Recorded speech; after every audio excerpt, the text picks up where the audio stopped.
Hey, what's up? Jeremy Kinney here with theawarenessrevolution.com. I'm going to tell you guys about vitamin C today. I know that may sound boring because we've all heard about vitamin C. We all know how good it is for you, especially when you're sick. But I'm going to tell you so much more about it. And in fact, I find it very interesting. So, hopefully you do too. Otherwise, you probably wouldn't be clicking on this video. So let's go ahead and get straight into the healing power of vitamin C. So, it's true, it is good for you when you're sick. But to think of it that way, as most of us do, I think it's a really bad way of looking at it. Because it's good for you when you're not sick. In fact, it's better for you when you're not sick because you're not sick most of the time. At least you shouldn't be. 90-something% of the time, you should be healthy. That's when you should be taking vitamin C, and then maybe you won't even get sick in the first place. Now, I'm going to be going over this post on my website, and I'll link to it in the description below. Or if you just go to my website, theawarenessrevolution.com/vitamin-C, it'll take you there. You can even put vitamin C into the search bar. Anyways, let's keep moving forward.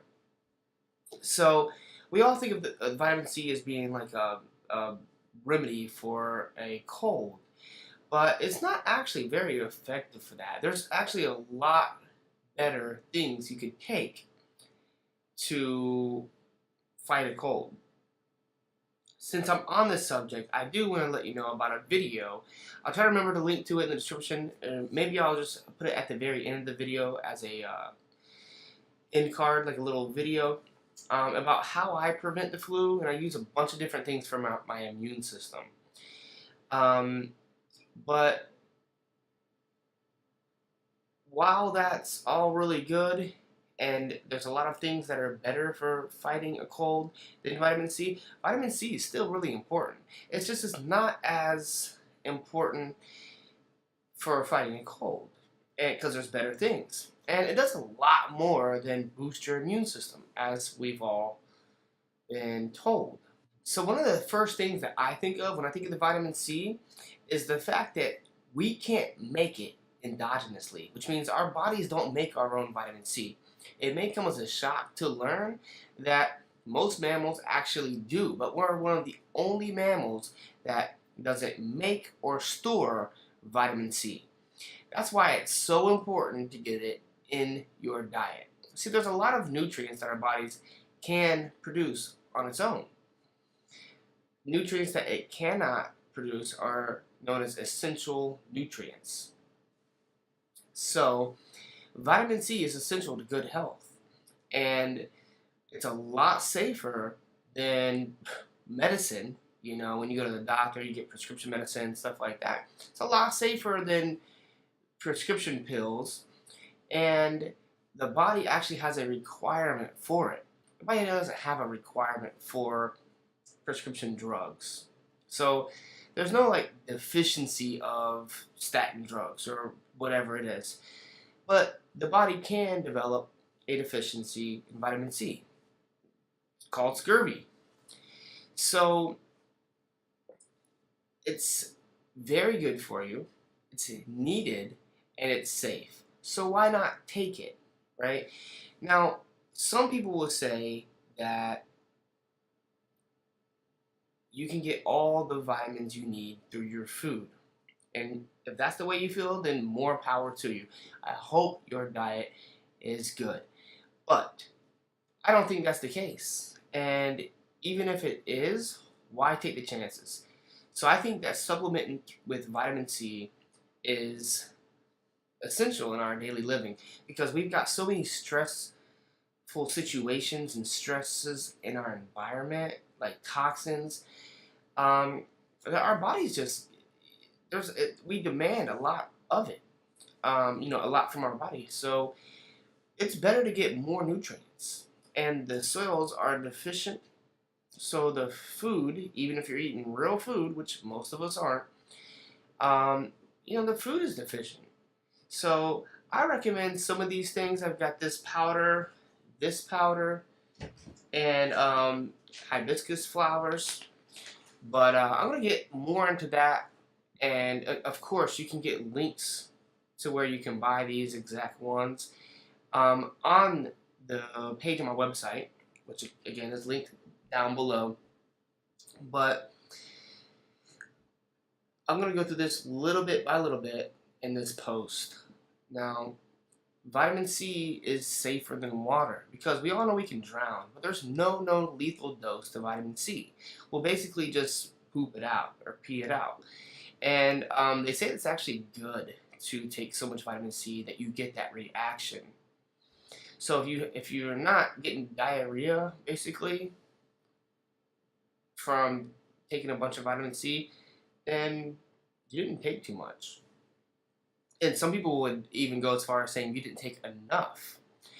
I don't go that far with it, but mostly because of money. You know, if I had all the money in the world, I would do a lot more vitamin C. Now, I'll get more into my strategy, but I just want to lay the groundwork so you understand why vitamin C is so healthy. Because it's just way more than what we've been told. So,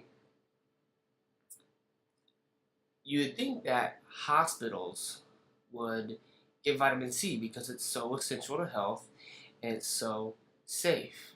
If doctors or nurses would actually do that, when people come into the hospital, imagine if everyone were to get transdermal magnesium therapy, vitamin D, and vitamin C, many of the problems that people have that they go to the hospital for, many of the problems would just go away. And probably the reason why that isn't done is because also many of the medications that are prescribed would go away. In this post, I have a really good video. It's worth watching, so I linked to it. It's from the show 60 Minutes. It's about a man who was in a coma because of the swine flu, and he was going to be deprived of his life by his doctors. They were going to take him off life support, but luckily his family knew about high-dose therapy of vitamin C, which ended up saving his life. So again, he was in a coma on life support. Doctors were ready to give up on him. His family were able to convince the doctor to give him high dose of vitamin C, and it saved him. You know, about 1.5 million hospital visits occur each year because of adverse drug reactions. In addition, 770,000 patients suffer from adverse drug reactions inside the hospital. So that's over 2 million people, including 100,000 fatalities. That's a lot of business hospitals are getting due to their negligence. Because again, they got to go back to the hospital. Unfortunately, my cousin just passed away today because of drugs. And a lot of people get on these drugs from the hospital. You know, it's big pharma, regardless of, you know, whether the drug was prescribed or not, you know, with these painkillers and stuff. So, you know, this stuff is killing people. And we could be using vitamin C and natural things instead, but of course, that's not the way it works. Just watch my video, Illegal to Cure, so that way you can understand why it's illegal to cure a disease in this country. It isn't that we're looking for a cure, or we're hoping one day find a cure. The truth is there are already cures that are known, that have been known for a long time. It's just, it's illegal to cure disease in this country, unless the FDA says so.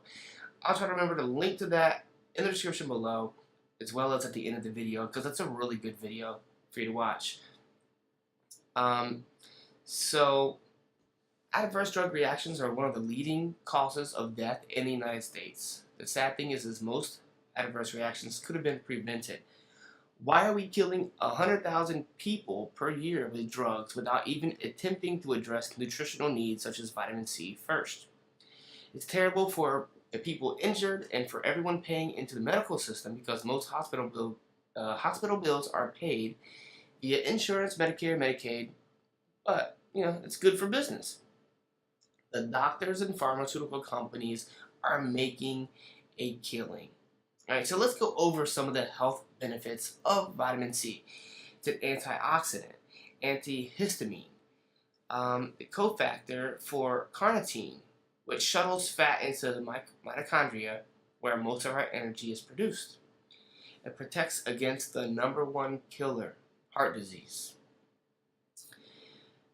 Um, Cholesterol metabolism lowers blood pressure. Vitamin C builds collagen, which is good for your eyes, skin, muscles, tendons, ligaments. Ligaments are all full of collagen. And of course, as we all know, it stimulates the immune system. Vitamin C and the immune system. So here's how vitamin C actually boosts the immune system. So it does so in at least 20 different ways. And here are a few. It stimulates the production of B cells, T cells, interferons, antibodies, and natural killer cells, also known as NK cells. Natural killer cells, they make the cancer cells kill themselves through a process known as apoptosis. So um, that gives you a little bit of understanding of why vitamin C is good for your immune system. But it does much more than that, and we're going to keep on going into the different things that it does. It improves insulin sensitivity. Sugar and vitamin C are both taken in by the same receptors of the cells. Blood vessel health is very important for diabetics. Vitamin C is very beneficial for the blood vessels of diabetics. So you see, so those are reasons why it's good for diabetics. And diabetes is getting really common and is really expensive. It's even far more expensive to treat. So more of a burden on the taxpayers and just everyone really, because we're all chipping in on this pot of healthcare, and they're trying to make it even more socialized. But that's another story. So it has a really big drain on the world, and vitamin C is important. Again, we're not getting enough vitamin C. When you look at the RDA, the recommended daily allowance, those numbers are really not the optimal daily recommendation, right? That's the minimum you have to take in order to not have signs of deficiency, like in order for you to not get a disease or some sort of condition because you're not getting enough. That's not what you should be taking, and people get that confused. So we need to be getting a lot more vitamin C into our bodies. So I recommend getting it in different ways, and I want to get into that in just another minute. Let me tell you a little bit more. So let me get into how vitamin C combats oxidative stress. Oxidative stress is unavoidable. We're constantly breathing and eating, and these things take a toll on the body over time. They age the body. It's just a natural metabolic process of us living and breathing, literally. So some oxidative stress is normal, but too much can be bad for the body. Oxidative stress causes inflammation. Again, oxidative stress is caused by breathing, digestion, white blood cells killing dangerous microbes and viruses, and it's caused by toxins. Because vitamin C is an antioxidant, it helps with the oxidative stress, antioxidant, right? Alright, so another thing that's really interesting, these are the things that I think of now when I think of vitamin C. That's why I'm kind of helping giving you these other perspectives. Hopefully it's not just a bunch of blah, blah, blah. All right? But, it plays an important part in the development of a baby. This is important because we all come into this world, So all of our mothers need a much higher amount of vitamin C when they're pregnant and when they're breastfeeding. And by the way, if the mother gives formula, I wouldn't count on the nutrition or the vitamin C to be in the formula. And if the mother pumps the milk, from what I've seen, the vitamin C, because it's very vulnerable, it dies out. So even some oranges could be missing the vitamin C because the vitamin C is just so volatile that it can just basically be destroyed and is unusable. So the vitamin C, in the milk, when you pump it, it's likely destroyed by the time it gets into the baby. So that's why I don't recommend pumping unless it's absolutely necessary. Do everything natural. It's the way to look at everything. Natural. Except I'm gonna give you a good exception here in just a minute that I recently learned about. I'm gonna share with you. Anyways, so vitamin C will be given to a baby even if the mother doesn't have enough to give. This shows how important it is for babies and suggests mothers should be sure they're getting an adequate amount of it. What that means is, the mother has to give the baby vitamin C. Well, the body gives the baby the priority, right? So the baby needs it or it's going to not form properly. So this makes the mother usually deficient in it, because the mother's having to split the vitamin C between two of them. So if you're pregnant, extra vitamin C is good. And we're going to tell you how to get that in 1 second. Alright, so vitamin C plays an important role in growth, cell division, bones, and it may help prevent jaundice. Alright? The amount of vitamin C a fetus is given is there's 3 times as much vitamin C in the amniotic fluid, 2 times as much in the placenta and in the cord. So that shows, Mother Nature wants the baby to get extra vitamin C. So where do we get the vitamin C from? Now the purest, it's understandable. A lot of people think, like I said, that you can get all the nutrition you need from food. I definitely don't think that's the case today, especially not with the food that we're eating. Even if you're eating a really good diet, I don't think that's enough. So supplementing is essential. But with that being said, there are foods out there that are high in vitamin C, and in fact, foods that are much higher in vitamin C than oranges are. So some of the highest ones are the amla berry. You get there's a few of them, but they're exotic, so you have to end up getting them in powders. The best food that's common is the bell pepper.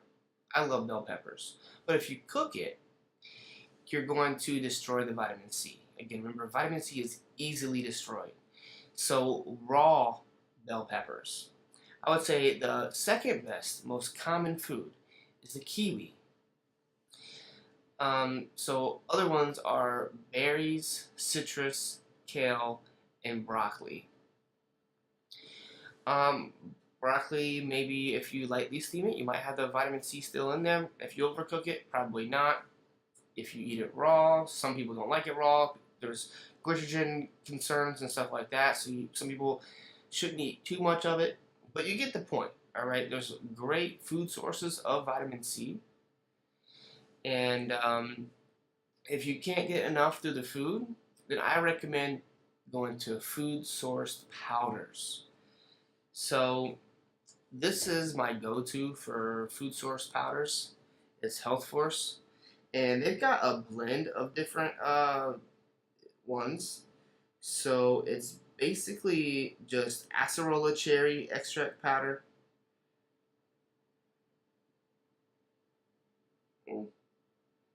I thought it was a blend. Maybe they changed it. I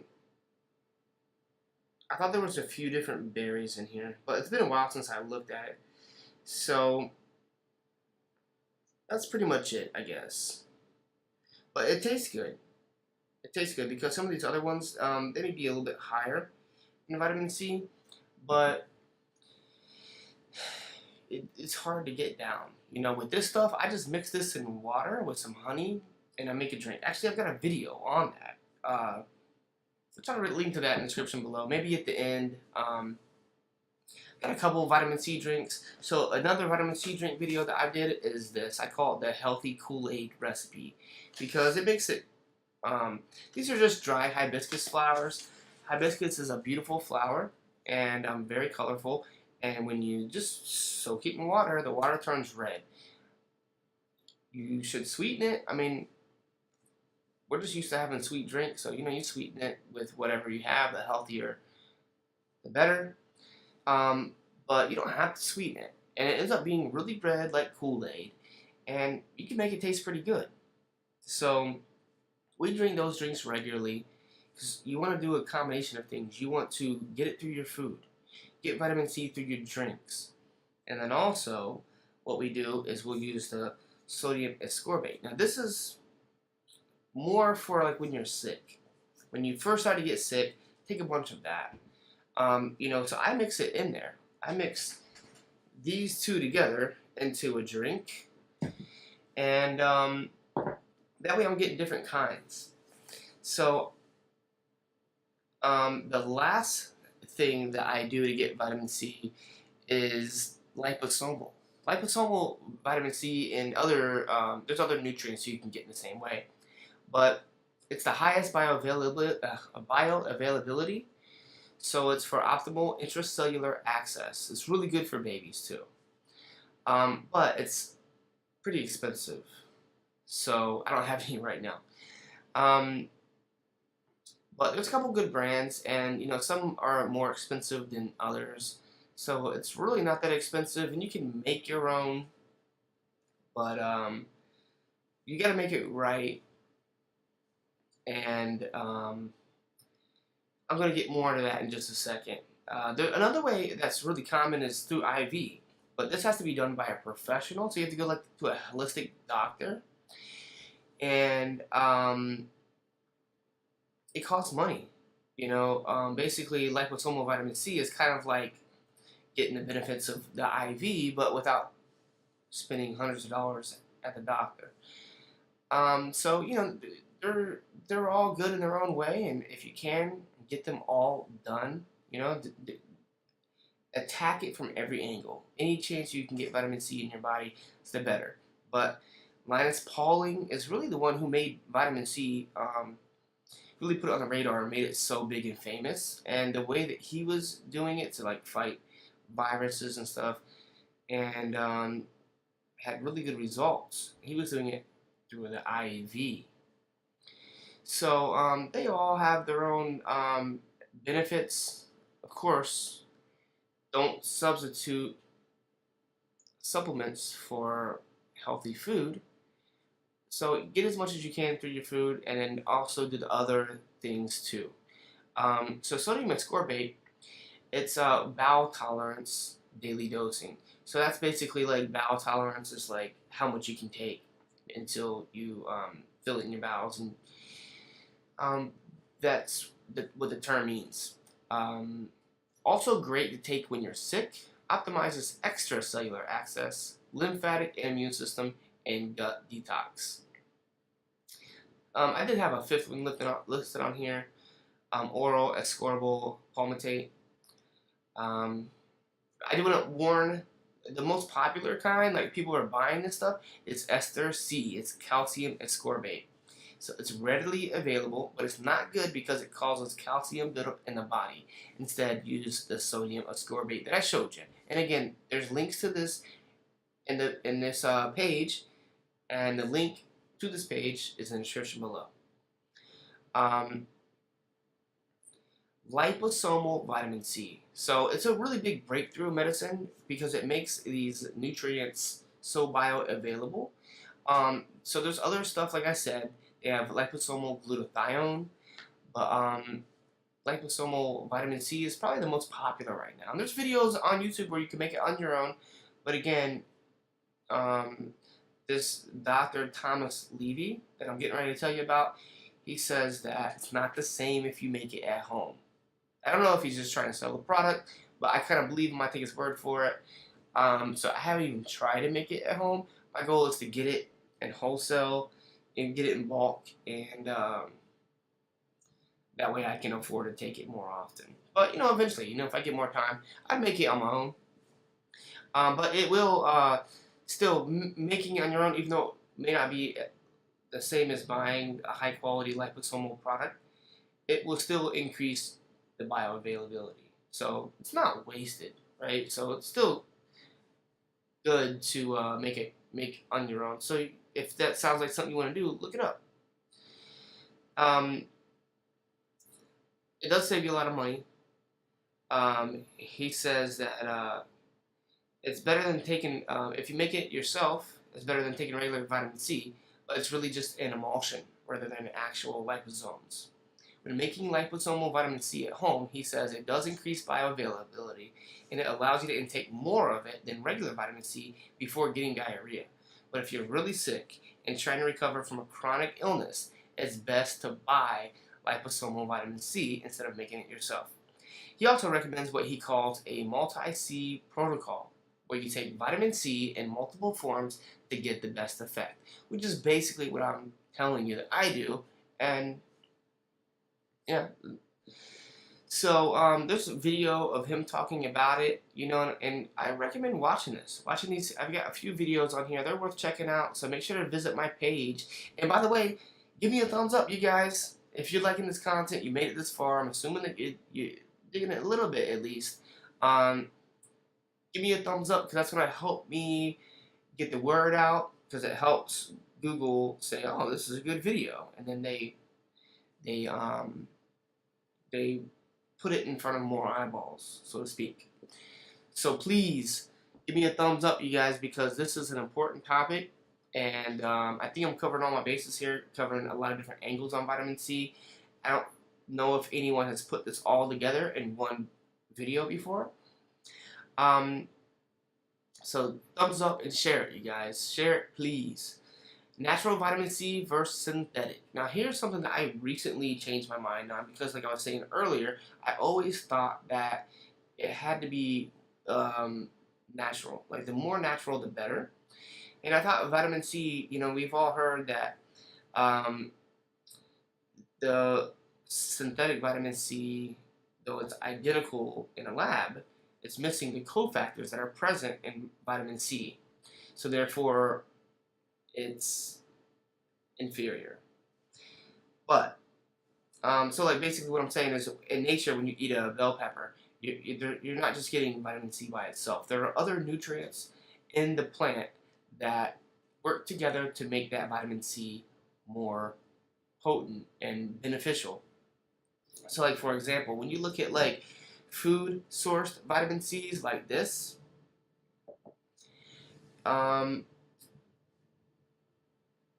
you look at the milligrams and then you compare it to like ascorbic acid, and you see how many milligrams like I don't know, ester C or similar type of vitamin C has. And when you see the synthetic numbers, it's a much higher number. But the whole food source, like, you only need a fraction of that amount of vitamin C to have the same benefit as a much higher number of the synthetic. So it does help having the cofactors in there.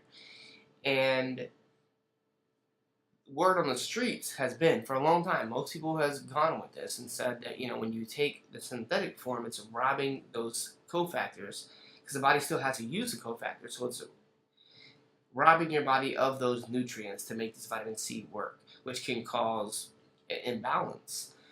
So I believed this and went with this for a long time, so I didn't mess with any of the other vitamin C's, even the ascorbic acid. That's the most common one.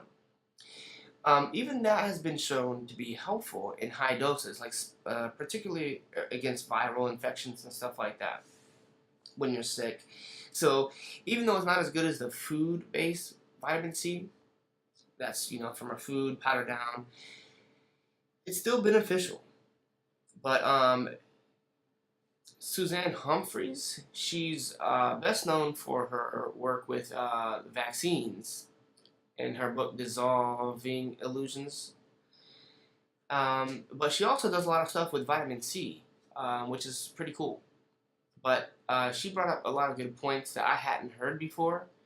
And instead of rehashing what she's talking about, I'll just refer you to her video. But basically, she was saying animals don't always get the whole food source, and basically, it's not as unnatural. You know, we may not even need all the other stuff.